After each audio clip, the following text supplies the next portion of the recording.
අඳුන්වලා දීලා තියෙනවා තිබස් ඉංග්‍රීසි සිංහල වචන පරිවර්තකය. ඒ ගැන පොඩ්ඩක් අපි මේ කතා බහ කරන්නට තමයි අද දවසේ මෙතෙන්ට ආවේ. ධම්මික විජේරත්න මහත්මයාත් ඒ වගේම රෝහන් මානමුදලි මහත්මයාත් ඉන්නවා. මේ ඉන්නේ රෝහන් මානමුදලි මහත්මයා මාත් එක්ක මගේ වන්පසි. රෝහන් පොඩ්ඩක් අපිට පැහැදිලි කරලා දෙන්න පුළුවන්ද මොකද්ද මේ කියන එක? ඔව් ඇත්තටම මේක පැහැදිලි කරන්න ඉස්සෙල්ලා මම කියන්නම් මේ තිබස් කියන එකේ තේරුම මොකද්ද කියලා. තිබස් කියන්නේ භාෂා තුනක් කියන එක. ඒ කියන්නේ සිංහල, ඉංග්‍රීසි, දෙමළ. මොකද අපේ ඇත්තටම මේ නිර්මාණවල ආරම්භය තමයි අවුරුදු 10කට විතර ඉස්සෙල්ලා. ඒ කියන්නේ 90 දශකයේ මුල් භාගයේදී අපි හඳුන්වලා දුන්නා ලංකාවට. මම හිතන්නේ ලංකාවට ඒ කාලේ කම්පියුටර් පාවිච්චි කරලා සිංහල එක වැඩ කරන්න ඇත්තටම මේ අපහසුතාවයක් තිබුණා. අපි ඒ කාලේ හඳුන්වලා දුන්නා කම්පියුටරේ සමග සිංහලෙන් සහ දෙමළෙන් පාවිච්චි කරන්න පුළුවන් යම් වැඩසටහනක්. ඒක තමයි අපි මේ තිබස් කියලා හඳුන්වන්නේ. ඔව්. එතකොට දැන් කොහොමද සාමාන්‍යයෙන් මොකක්ද මේකේ විශේෂත්වය කියන එක පැහැදිලි කරලා දෙන්න. මට මතක හැටියට අපේ මේ අවුරුදු 10කට විතර ඈතදී හඳුන්වලා දුන්නා තිබස්. ඔව්. මොකක්ද දැන් තියෙන එක? ඔව් දැන් ඇත්තටම අපි ඒ අවුරුදු 10 පස්සේ කාල සීමාවකින් පස්සේ මොකද අපිට තේරෙනවා දැන් කම්පියුටරත් එක්ක අපි වැඩ කරද්දී නිකන් යම් කිසි ආකාරයේ ලිපියක් ලියවා ගැනීම හෝ වාර්තාවක් සකස් ගැනීමට වඩා ඔබට යන්න අවශ්‍ය වෙලා තියෙනවා අපිට. ඉතින් අපි ඇත්තටම ඔබට ආවා ක්‍රමානුකූලව. ඉන් පස්සේ අපි දන්නවා ඉංග්‍රීසි භාෂාවෙන් තියෙනවා ස්පෙල් චෙක් කියලා එකක්. ඒ කියන්නේ අක්ෂර වින්‍යාසය නිවැරදිව බලා ගන්න. ඉතින් ඒක සිංහලට තිබුණේ නැහැ. අපි ඒක සිංහලට නිර්මාණය කරා. ඊට පස්සේ දැන් තවත් ඔබට ගිහිල්ලා දැන් අපි ආවා. දැන් අපි දකිනවා අපි දැන් බුද්ධික ගත්තොත් එහෙනම් බුද්ධිකේ ගෙදරත් ඇති සමහරලාට නිතරම මොකද අපි ඉංග්‍රීසි භාෂාවත් එක්ක නිතරම වැඩ කටයුතු කරන නිසා ඉංග්‍රීසි ඩික්ෂනරියක් ඇති. නමුත් මෙන්න මෙහෙම ප්‍රශ්නයක් තියෙනවා. දැන් අපි ගත්තොත් එහෙම බුද්ධිකේ තියෙන සිංහල ඩික්ෂනරි එකක්. සිංහල ඉංග්‍රීසි. ඒ කියන්නේ ඉංග්‍රීසි වචනේ දන්නවා. ඒක සිංහල වචනේ හොයාගන්න පුළුවන්. නමුත් සිංහල වචනේ හදිස්සියේ දන්නවා. නමුත් ඉංග්‍රීසි වචනේ දන්නේ නැහැ. හොයාගන්න ක්‍රමයක් නැහැ. හොයාගන්න ක්‍රමයක් කියන්නේ අතන මෙවැනි ඩික්ෂනරිස් තියෙනවා. නමුත් තිබුණාට තියෙන ප්‍රශ්නේ තමයි මම හිතන්නේ ලංකාවේ බොහෝ අය හුරු නැහැ සිංහල අකාරාදියට. දැන් ඉංග්‍රීසි නම් ABCD පිළිවෙල මතකයි. නමුත් සිංහල දැන් අපි කිව්වොත් මම එකපාරට හුණා කියලා කිව්වොත් මම හිතන්නේ ඒක හොයාගන්න ඉක්මනට පුළුවන් කමක් තියෙයි කියලා. ඉතින් ඇත්තට මේ අඩුපාඩුව තියෙන එකක්. ඉතින් දැන් අපි මේ හඳුන්වා දෙන්න කියන්නේ සිංහල ඉංග්‍රීසි හෝ ඉංග්‍රීසියෙන් සිංහලට හෝ මොකද දැන් අපි අලුත් යුගයකට ඇවිල්ලා දෙන පරිගණක තාක්ෂණය විශේෂයෙන්ම අපි මාධ්‍ය වේදිකෙන් එක එහෙම කතා කරපුවම ඒගොල්ලෝ කියපු ලොකු දෙයක් තමයි විශේෂයෙන් සමහරලාට ප්‍රවෘත්තියක් දෙන්න වුණාම හරි ඉක්මනට ඒගොල්ලන්ට වචනයක් පරිවර්තනය කරගන්න අවශ්‍යයිලු. නමුත් ප්‍රශ්නේ තියෙන්නේ හැකියාව හරි ඉක්මනට ක්ෂණයකින් ඒක කරගන්න බෑ. නමුත් දැන් අපිට දැන් පරිගණක තියෙන නිසා අපිට දැන් ඒක අද දවසේ පුළුවන්කම ලැබිලා තියෙනවා. ඉංග්‍රීසි වචනයක් සිංහලෙන් තේරුම දෙන්න හරි සිංහල වචනයක ඉංග්‍රීසි තේරුම ක්ෂණයකින් දෙන්න. ඔව් ඒ තිබිච්ච අපහසුකම් මැඩ ගන්න ඔන්න ඇවිල්ලා තියෙනවා තිබස් ඉංග්‍රීසි සිංහල වචන පරිවර්තකේ.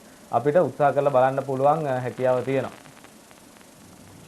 බුද්ධිකගෙන් දැනගන්න ඇති කොහොමද මේක සිද්ධ වෙන්නේ කියලා. බුද්ධික මම කැමතියි දැනගන්න අපි දැන් ඔතන වචන කීයක් විතර අඩංගු වෙලා තියෙනවද දන්නේ නැහැ තිබස් ශබ්දකෝෂේ?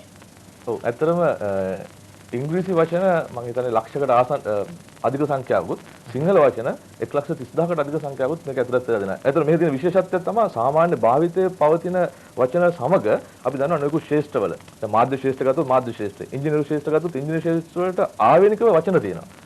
අපි සාමාන්‍ය වල කියනවා මේ ග්ලොසරිස් කියලා. භාෂා දෙපාර්තමේන්තුවේ නිකුත් කරපු ග්ලොසරිස් තියෙනවා. එන්නේ එවැනි ශේෂ්ත්‍රයන් අතරම 30කට විතර ආසන්න සංඛ්‍යාවකුත් මෙහි ඇතුළත් කරලා තියෙනවා.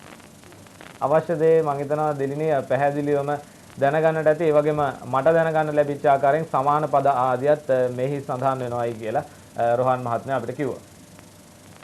ඔව් ඒ කියන්නේ දැන් ඇත්තටම අපි කියනවා තිසොරස් එකක් කියලා. ඉංග්‍රීසි වල නෑ. ඒ කියන්නේ අපි ඉංග්‍රීසි භාෂාවෙන් අපි ගත්තොත් එහෙම යම්කිසි වචනයක් අපි හිතමු සයන්ස් කියලා ගත්තා කියලා.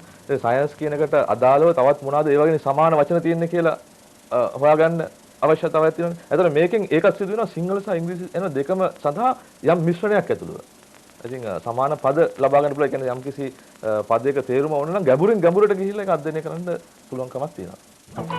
අපි කතා කර හිටියේ science land corporation private limited වලින් අලුතෙන් හඳුන්වලා දීලා තියෙන තිබස් වචන පරිවර්තකය ගැන දෙලිනේ අපි බලමුද පොඩ්ඩක් කොහොමද මේ දේවල් ක්‍රියාත්මක වෙන්නේ මොනවද තියෙන හැකියාවන් අපිට තව අපේ දැනුම දියුණු කරගන්න කියලා. ඔව් මම කැමති බුද්ධික දැක ගන්න. මොකද මම හිතන්නේ සිංහලෙන් ඉංග්‍රීසියට වගේම සිංහලෙන් දෙමළටත් පරිවර්තනය කරලා අපිට දැක බලා ගන්න පුළුවන් වෙන්නේ නේද? ඔව් රෝහන් අපි බලමු. අපේ ඊළඟ ස්ටෙප් එක ඊළඟ පියවර ඇත්තටම සිංහලෙන් ඉංග්‍රීසියට හෝ දෙමළට හෝ යන ඕනම භාෂාවක් අතර පරිවර්තනයක් සිදු කරගෙන යනවා. අපි බලමු බලමු. මම පෙන්නන්නම් නිකන් යන සරල වචනයක්. මේක ඇත්තටම යතුරු පූර්ව ඔබපු සැනගින්ම ඒ වචනේ තේරුම අපිට ලබා ගන්න පුළුවන්. ෆැසිනේට් කියන වචනේ. ෆැසිනේට් කියන වචනේට. එහෙම නැත්නම් මම පෙන්නන්නම්. එහෙම නැත්නම් මට පුළුවන් සිංහල වචනයක්. සිංහල වචනේ තේරුම මේ විදිහට ලබා ගන්නත් පුළුවන්. එහෙම නැත්නම් අපි හිතමු සමහර විට සමහර අවස්ථාවලදී එන ප්‍රශ්නයක් තමයි උදාහරණයක් මම කියන්නම්. අපි ගමු ගවේෂණය කියන වචනේ. ඔව්. බුද්ධ හිතන්නේ සයන්න හරි නයන්න හරි මොකක්ද වෙන්න ඕනේ? ඒක දැන් බොහෝ විට තියෙන ප්‍රශ්නයක් තමයි අක්ෂර වින්‍යාසය. අක්ෂර වින්‍යාසය. දැන් සමහරවිට හරියට සමහරවිට සැක සහිතයි මේකට එන්නේ මුර්තද නයන්නද එහෙම නැත්නම් තාලුජුද කියලා. හරි. නමුත් එවැනි අවස්ථාවල ඔබට පුළුවන් මෙන්න මේ ආකාර අපි එකට කියන ඉංග්‍රීසියෙන් හඳුන්වන අපි වයිල්ඩ් කාඩ් කියලා ගවේෂණය. ඒකට මේකේ පෙන්වුම් කරනවා මොකක්ද හරි වචනය කියලා. හරි. ඒක අපිට පුළුවන් මේකෙන් ඉතාමත් ලේසියෙන් මේ තේරුම ලබා ගන්න මේ ආකාරයට. සමහර විට කුඩා නිසා නොපෙනෙනවා වෙන්න පුළුවන්. පේනවා නමුත් තිත් සහිත බව වුණත් ගවේෂණය කියන්නේ මොකක්ද? එහෙම නැත්නම් අනෙක් ඕනෑම වචනයකට මොනවද නිවැරදි අක්ෂර වින්‍යාසය කියන එක මේ තිබස් තුලින් ලබා ගැනීම හැකියාව තියෙනවා. ඒ වගේම අපි හිතමු මේක කියන වචනයක් තියෙනවා. බුදුක දන්නවද දන්නේ මේක කියන වචනේ තේරුම මොකක්ද කියන්නේ? හරි. දැන් අපි මේක ගත්තොත් මේක තියෙනවා තවත් ඒකට අදාළ ඉංග්‍රීසි වචන ඇවිල්ලා තියෙනවා. හරි. නමුත් මෙහි තියෙන ඉංග්‍රීසි වචන සමහර විට අවංකව කිව්වොත් මම නම් මේ කේක කියන වචනේ දැන හිටියේ මොකද්ද කියලා. ඒක ඉංග්‍රීසි වචනේ මම දැන හිටියෙත් නැහැ. නමුත් මට පුළුවන් ඉතාමත් ලේසියෙන් ආයෙ පාරක් පුළුවන් මේ ඉංග්‍රීසි වචනේ මොකද්ද මේ කියන්නේ කියලා බලන්න. දැන් එතන මට තේරෙනවා මේක මේ කේක කියන්නේ පඬිත භූෂු විවක්ෂණ කියන වචන තියෙනවා කියලා. ඉතින් අතන මේ චේක කියන එකේ අවසාන තේරුම විදියට අපිට ගන්න පුළුවන් මේ පඬිත කියන තේරුමට සමාන අසු විරුද්ධන් ඇති බහුශෘත කියන. ඔව්. ඉතින් ඒ වගේම තමයි දැන් මෙන්න මේ වෙන දෙයක්. දැන් අපි හිතමු මම අර ඉස්සෙල්ලා කිව්වා වගේ මම පෙන්නන්නම් මේ තියෙනවා ශ්‍රේෂ්ඨ ගොඩක්. දැන් මේ තියෙන්නේ විවිධ ශ්‍රේෂ්ඨයන් වලට අදාළ තමයි පේන්න තියෙන්නේ. දැන් මම උදාහරණයක් කියමු මේ වගේ දෙයක්. අපි හිතමු ෆ්‍රික්ෂන් කියන වචනය අරගමු. ෆ්‍රික්ෂන් කියන වචනේ ගොඩක් භාවිතා වෙනවා සාමාන්‍ය ජීවිතේදී භාවිතා වෙනවා වගේම තව වෙන දෙයක් තමයි මේ ෆ්‍රික්ෂන් කියන වචනේ ගොඩක් සම්බන්ධයි මේ ඉංජිනේරු ශ්‍රේෂ්ඨයට. මම ඒක පෙන්නන්න. ෆ්‍රික්ෂන්. දැන් මේකට අපිට පේනවා ගොඩාක් මෙහි තේරුම් ගොඩාක් තියෙනවා. නමුත් දැන් ඉංජිනේරු ශ්‍රේෂ්ඨයේ ඉන්න කෙනෙකුට සමහරවිට ගැටලුවක් එන්න පුළුවන් මගේ ශ්‍රේෂ්ඨයට අදාළව. මොකද්ද හරියම වචනේ මේක? මොකද මේ එකට ඇතිල්ලීම වෙන ගොඩක් දේවල් තියෙනවා නිසා. නමුත් ඔහුට පුළුවන් මෙන්න මෙවැනි දෙයක් කරන්න. ඔහු ගියා ඔහුට කියන්න පුළුවන් මේ අනිත් වචන මට මොකක්වත් ඕනේ නැහැ. මට දෙන්න මේ ඉංජිනේරු ශ්‍රේෂ්ඨය. ඒ කියන්නේ විශේෂයෙන්ම සිවිල් ඉංජිනේරු ශ්‍රේෂ්ඨය හරි මෙකැනිකල් ඉංජිනේරු ශ්‍රේෂ්ඨයට අදාළ වචනේ දෙන්න කියලා. දැන් මම මේක බොත් මට පේනවා ඝර්ෂණය කියලා. ඉතින් ඝර්ෂණය කියන්නේ ඇත්තටම ඒ ශ්‍රේෂ්ඨ හරිම වචනේ. ඉතින් මේ ආකාරයෙන් පුළුවන් Tamanට අදාළ ශ්‍රේෂ්ඨය පමණක් මේ ආකාරයෙන් ලබා ගන්න. ඔව්. මේ ආදී කරුණු ගැන සලකලා බලනකොට අපිට තේරෙනවා ගොඩක් අපේ දැනුම වර්ධනය කරගන්න ඒ වගේම අපේ තියෙන මොකක් හරි අපිට තියෙනවා නම් ප්‍රශ්නයක් මේක හරියටම හරිද කියන සැකේ තියෙනවනේ ඒ සැකේ निराකරණය කර ගැනීමටත් මේ තුලින් හැකියාව ලැබෙනවායි කියලා. ඔව්. දැන් අපි තව දෙයක් තමයි අපි හිතුවොත් එහෙම අපිට මේ ආර්ථිකයේ සම්බන්ධව තියෙන හැම වචනයක්ම අධ්‍යයනය කරන්න අවශ්‍යයි කියලා. අපිට පුළුවන් මෙන්න මේ ආකාරයෙන් මම ඉස්සෙල්ලා කිව්වා අපි ඉංග්‍රීසියෙන් පාවිච්චි කරන වයිල්ඩ් කාඩ් එක තාම ඒක සිංහල වෙන වචනයක් හම්බෙලා නැහැ ඒකට. මේ ආර්ථිකයේ සම්බන්ධව තියෙන මෙන්න අපිට පේනවා මේ ආර්ථිකයේ සම්බන්ධව තියෙන හැම වචනයක්ම. ආර්ථික අතිරික්තය මෙන්න මේ ආකාරයෙන් මොකද අපිට පුළුවන් යම් කිසි දෙයක් සම්බන්ධව වචනයකට ආවේනිකව ඒ වචනේ සම්බන්ධව තියෙන අනිත් වචන මේ ආකාරයෙන් ලබා ගන්න උනත්. ඒ වගේම මම තව පෙන්නන්නම් මෙන්න මෙහෙම දෙයක්. දැන් සමහර ලාට එන ප්‍රශ්නයක් තමයි අපි මේ ගැටලුව මතුවෙනවා එක්ක සිංහල භාෂාවෙන් ලිපියක් ලියද්දි හෝ ඉංග්‍රීසි භාෂාවෙන් ලිපියක් ලියද්දි. මම දැන් හිතන්නේ මම ඔන්න සිංහල භාෂාවෙන් ලිපියක් ලියාගෙන එනවා.